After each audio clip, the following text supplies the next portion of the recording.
Pô, você viu que houve um princípio no Twitter de pessoas ligadas à esquerda falando, pô, como assim o Faustão, que chegou ontem na fila, já conseguiu um coração e tem gente que tá aí há não sei quanto tempo. Aí precisou o Ministério da Saúde soltar uma nota, a Choquei também entrou, pra tranquilizar o pessoal, falar que, ó, calma lá, não é bem assim. Porque aparentemente, existia uma pessoa antes na fila, porque são vários critérios, eu também vi o vídeo, são vários critérios. E existia uma pessoa antes na fila e por algum motivo essa pessoa recusou o coração. Acho que por falta de compatibilidade e tal. E o Faustão era o segundo nos critérios, assim, peso, idade e tal, compatibilidade de sangue. E aí o cara recusou e foi. Eu tenho um print aqui do post da Choquei, olha isso. O pessoal já Choquei entrar lá pra apagar o fogo da galera. Olha Sim. aí. Então, até achou que ele ia falando isso. Eu tô querendo falar isso, galera, porque eu vi gente de esquerda e de direita vindo com essa cantilena. A galera de esquerda tá aí nesse papo de viva o SUS, viva o SUS, viva o SUS. Viva o SUS, e por isso que o vídeo do Nando Moura é muito bom. Viva o SUS uma ova, meu amigo. Para também, ó, o SUS é importante, temos que melhorar os... Tô nessa, tá? Para de viva isso, viva aquilo. Isso já custa muito dinheiro. Parece que é uma dádiva dos céus. Caiu um SUS aqui pra terra. E o SUS é autossustentável. E aí a gente tem que ficar agradecendo. Ó, obrigado. Não é. Custa muito caro. Muito caro. E a gente não tá tendo tanta coisa boa aí. Ao contrário, não. Aí só que eu vi o Matheus aí, né? Ele fica... Você vê que o cara tem 22 mil curtidas. Aí ele fica repetindo essas cantilenas. Parece um mantra, né? O Faustão é bilionário e não pode comprar um coração e nem furar a fila. A lista de espera de transplante é única. Você sendo rico ou pobre. O SUS é para todos. Viva o SUS. Você é um bosta. Você parece um NPC falando. Esses caras parecem NPCs falando no Viva o SUS. Viva o SUS, viva o SUS, viva o SUS, viva o SUS, vidas. Para de ser babaca, vai gente, cresçam, vai. Cresçam. Mas assim, você não acha que esse episódio todo, tentando fazer um advogado do diabo, mostrou que esse lance da fila funciona? Sim, o lance da fila é o menor dos problemas. E aí você vai ter teorias conspiratórias de direita. E você tem as teorias o problema é o seguinte: de um lado a teoria conspiratória de direita. Eu já estou vendo no Twitter a galera falando que o Faustão faz parte de uma espécie de um culto ou de uma seita que tira o coração dos outros, tá? Então tem uma parte da direita que tá nessa.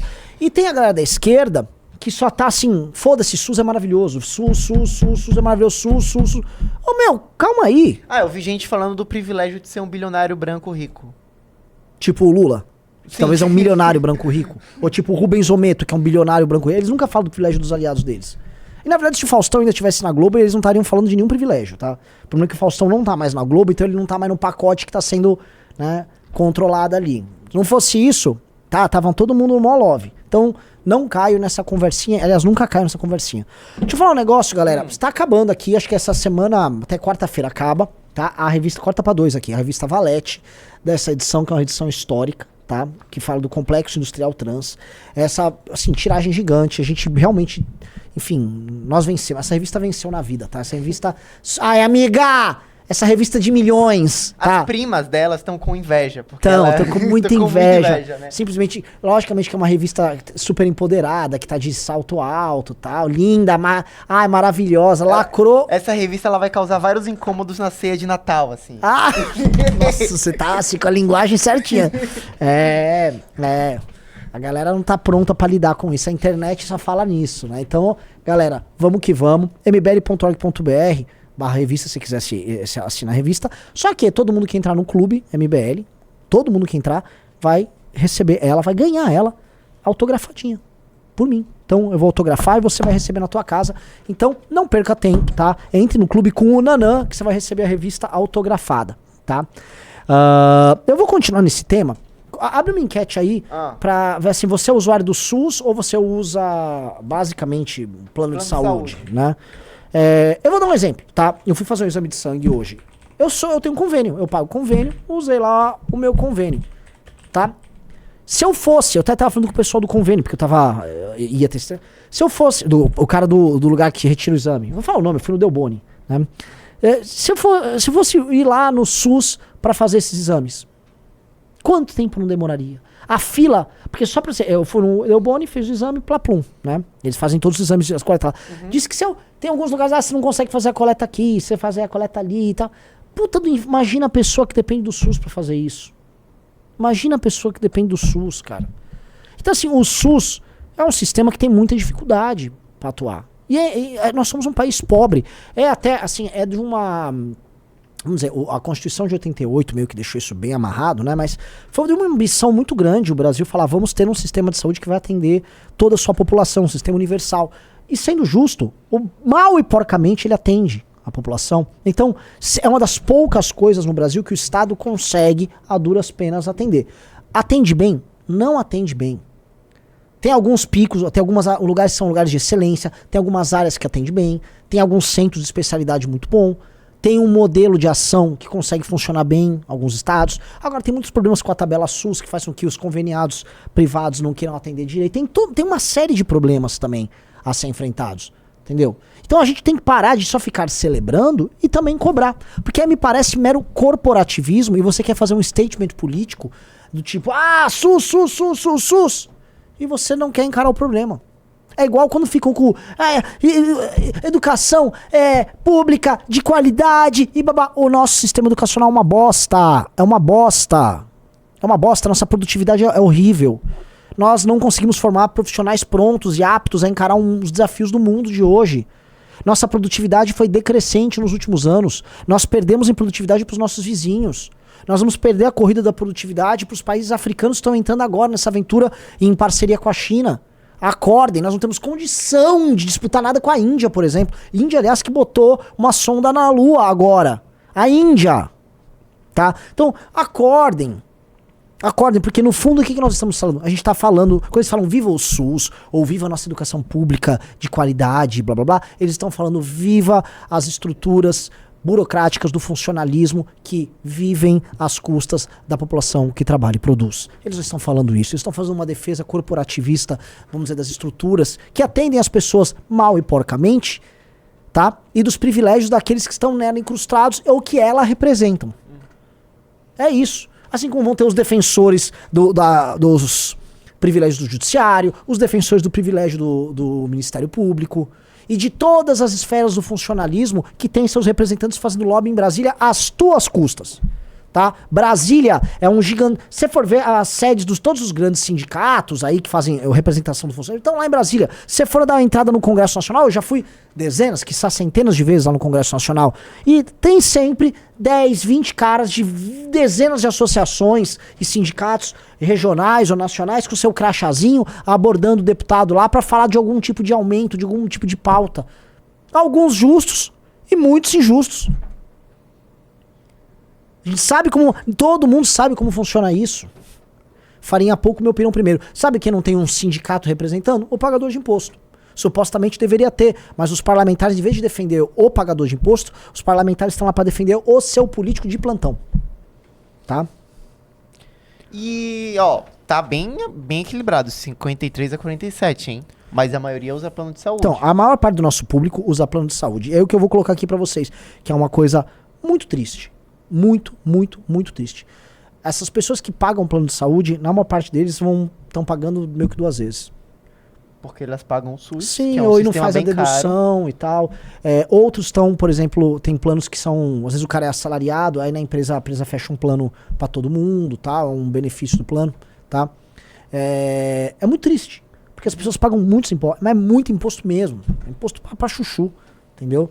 E é uma coisa que, enfim, a gente olha aqui e lamenta. E não tem que ficar com essa celebração ridícula. Nós viramos um país de acéfalos. Essa é outra coisa, que é a coisa acéfala, né? Você fica repetindo, viva o SUS, viva o SUS, viva o SUS, educação pública de grande qualidade, educação, viva, vacina, vacina, vacina, vacina. A desconfiança, tá? Porque antigamente, vamos lembrar, antigamente quem era desconfiado de todo o aparato burocrático / científico do conhecimento validado era a esquerda. A esquerda desconfiava de tudo isso. Então quem era antivax sempre foi a turma da esquerda. Sempre. A esquerda também foi defensor da medicina alternativa, da homeopatia. Sempre foi a turma da esquerda. Anos 50, 60, movimento hippie, anos 70, sempre foi isso. Boa parte das teorias conspiratórias, por exemplo, sobre... Nem conspiratórias, teorias às vezes verdadeiras, sobre o impacto que o Fórum Econômico Mundial tem, decisões que são tomadas sobre as empresas e as pessoas. A esquerda era crítica. Na verdade, as grandes manifestações anti-globalização que tiveram nos anos 90 e começo dos anos 2000 eram tocadas pela esquerda. De repente tem uma virada. Plum. A esquerda se torna sistema e ela começa a defender tudo que é mainstream. E a direita passa a desconfiar. Seriamente de tudo. E assim, eu entendo, às vezes uma tiozão do Zap passa a desconfiar de absolutamente tudo. Por quê? Volto a falar, o defensor, né? Vamos esperar, eu nem sei quem é esse Matheus. Vamos lá, vamos pegar o perfil do Matheus. Ele tá aqui defendendo o SUS, né? Sim. Vamos ver outras coisas, vamos ver o que ele curte. Às vezes a gente vai achar aqui uma defesa do governo em questão.